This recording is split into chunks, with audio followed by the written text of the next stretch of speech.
Hey everybody, this is Perch. Yeah, I'm gonna cough right at the beginning. How do you like that? Um, I did a video recently about hyping creators, and the point of the video, which I think a lot of people missed. Some people got it, some people didn't.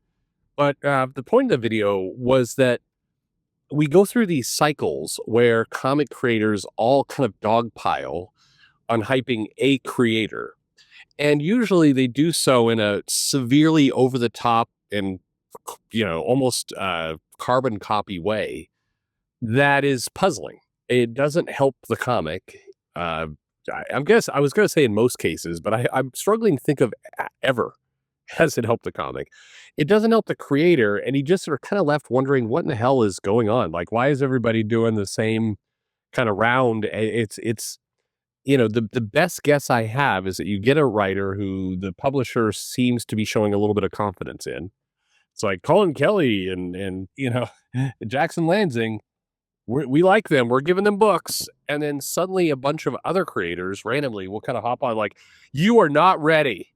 You all are not ready. This is the best book in the history of all books," and they just it doesn't help the book. It doesn't feel authentic. Why is this happening? Why who's doing it, and what is it for?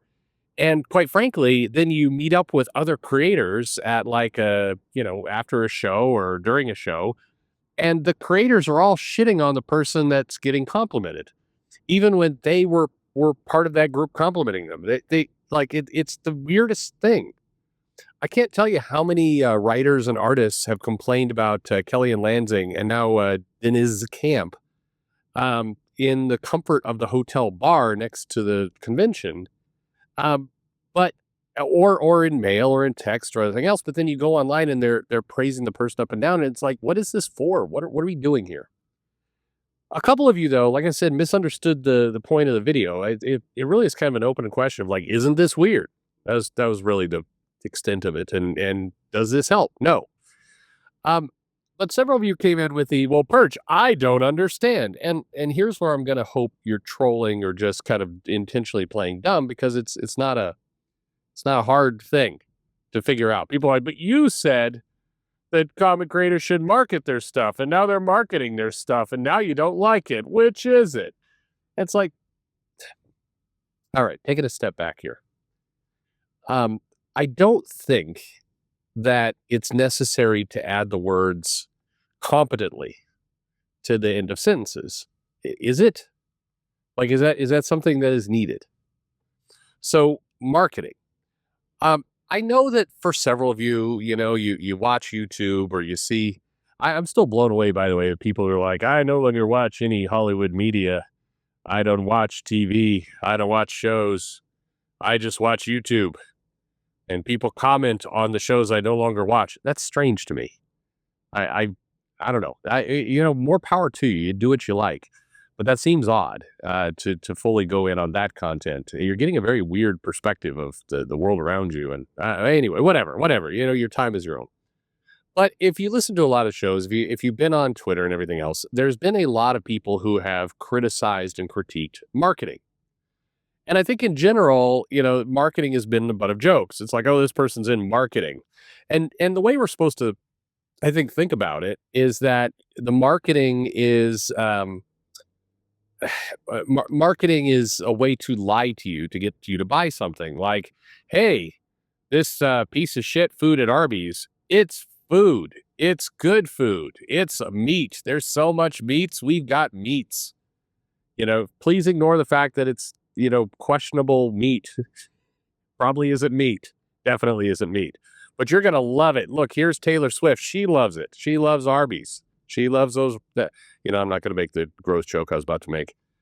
Anyway, that a lot of people think of marketing in that way. Like it's dressing up something terrible and then, lying about it, hyping it in a way that you might go, well, I'll ignore all these flaws and try this Arby's sandwich and then die. But marketing actually is a legitimate job. It definitely is a legitimate job, and it can be done well. And so, like in the case of comics, yes, comic books need marketing. Comic books need hype. Comic books need promotion, but it does need good marketing. It does. I mean, I guess I've just raised the bar unfairly, but I'll give you an example. If you're a creator and you're working on your book, and you could point to a couple people, you look at Sean Gordon Murphy, he hustles for his books. You look at Jim Zub, he hustles for his books. You look at Scott Snyder, he hustles for his books. Right now, you should look at Snyder. Snyder is over the top. And actually, there's another thing, and maybe it's a video in itself. And Graham Nolan did a post saying he hated the Nick Dragotta version of Bane. For what it's worth, people have asked me like, where do you stand on this? I stand on I've loved Nick Dragotta, like loved Nick Dragotta since East to West, and I think he's incredible, an incredible talent. And so I'm always on board for his art. He definitely draws characters in different ways. You may like it, you may not. Just like a lot of Mike Mignola drew characters in different ways, and you either like it, or you don't. And if you don't like it, no problem. I can definitely see people not liking Nick Dragotta's art. Anyway, why I get to this with marketing is Snyder posts a bunch of stuff, didn't comment on Nolan, didn't say, oh, a bunch of Nazis are calling this bad art, but just said, I love this art. I think it's great. I'm very lucky to be partnered with Nick Dragotta. That's good marketing. You're not dipping into the negativity. You're not, helping somebody by shitting on somebody else. You're promoting the key player of your product, in this case, Dragotta, who's working with Snyder on the Absolute Batman series. And it comes off as his opinion. Now, you can argue with Snyder and you can call him a shill for his friend, but it's harder to do that because he didn't wade into and by the way, I'm saying all this assuming that's true.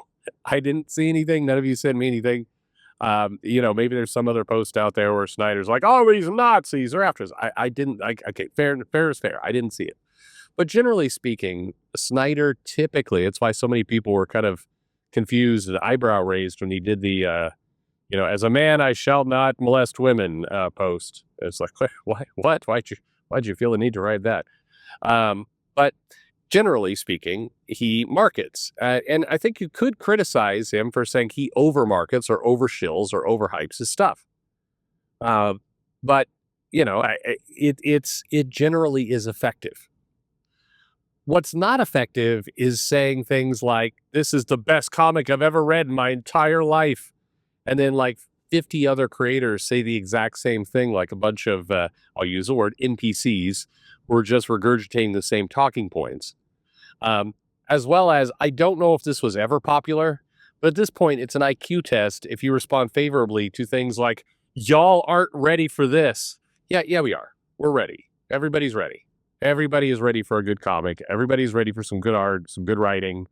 Y'all can shove it up your ass. We're all ready.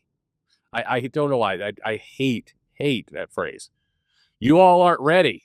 Yeah, okay. I'm ready. Right, dipshit. Give me a good comic. But marketing, when done well, when done effectively, is powerful. And in many cases, I think marketing is, I don't talk about it enough in a, two things. One, yes, creators should market their stuff. Creators should help support each other. Creators should, but you can't do it just by shilling something in kind of an elitist way. And by the way, another really shit form of marketing in comics is I was able to get a comic weeks early before any of you assholes. And I gotta tell you, it's amazing. You all are not ready. There it is again. That doesn't work. Comic books needs that sense of, the people who are sticking with it at this point need to feel like insiders, going out of your way to go, I got a secret copy you didn't get. Fuck you. It's great. You'll get to see it eventually. Wah, wah.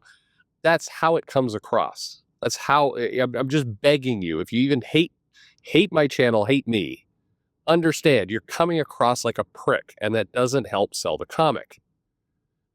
Effective marketing, again, you see lots of different, aspects to it. And certainly people screw marketing up. Marketing often is looking for a viral moment. It's looking for something that is unexpected so people will really remember whatever is being promoted. And that's dangerous. Why it's dangerous is because, if you get it wrong, then the thing people will remember is kind of how stupid you are. That was a little bit the Bud Light controversy with the trans spokesman, woman. believe it or not, I'm not trying to make fun of the gender. My policy on this channel is like, what if you want to call yourself a tree? I'll work that in if my memory will account for it. But it's spokeswoman, spokesman. Anyway, is that gendered? Do you know what? Never mind. I'm making myself crazy.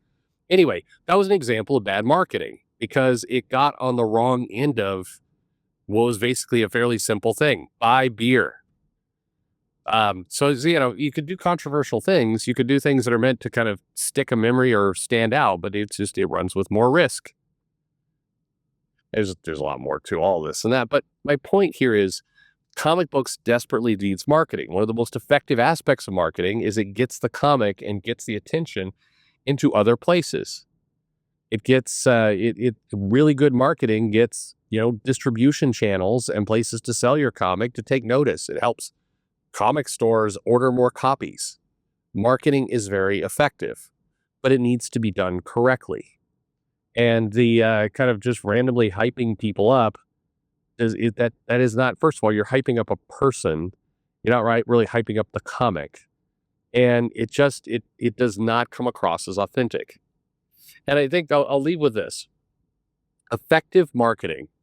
Whether you're trying to create a viral moment, whether you're just trying to land a simple message or introduce a new product or whatever else, you need it to feel organic.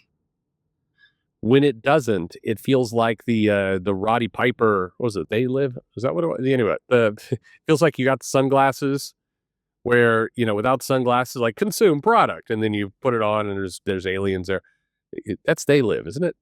Anyway, it's a great movie. I can't believe I'm spacing on the title. Uh, you need your marketing to feel real. You need to feel like, everybody knows a company's going to advertise and promote something, and everybody knows that people are being paid to do it. But you need desperately for that to kind of like, hey, we're giving you some news. We're paying. The best marketing is when a company can kind of position themselves as, hey, we're spending money to get this little message out to you because what we're promoting, this product here, it's so cool. You probably are going to miss it. So we wanted to just make sure you saw it because we really are positive you're going to love it. And here's some reasons why you're going to love it. And we just want to get this in front of you because it's good stuff. That's the kind of tone you want with your marketing. What you don't want is shill, hype. We got paid to say this, and so we are going to force you to listen. That's shit marketing. And unfortunately, that's kind of a lot of where comics seem to come from. But yes, comics need marketing. No, didn't I'm not being a hypocrite here by saying do marketing and then they do marketing, it sucks. I guess the operative word is do good marketing. Can't believe that's a qualifier we have to add, but there you go. That's where we're at. Thanks for listening.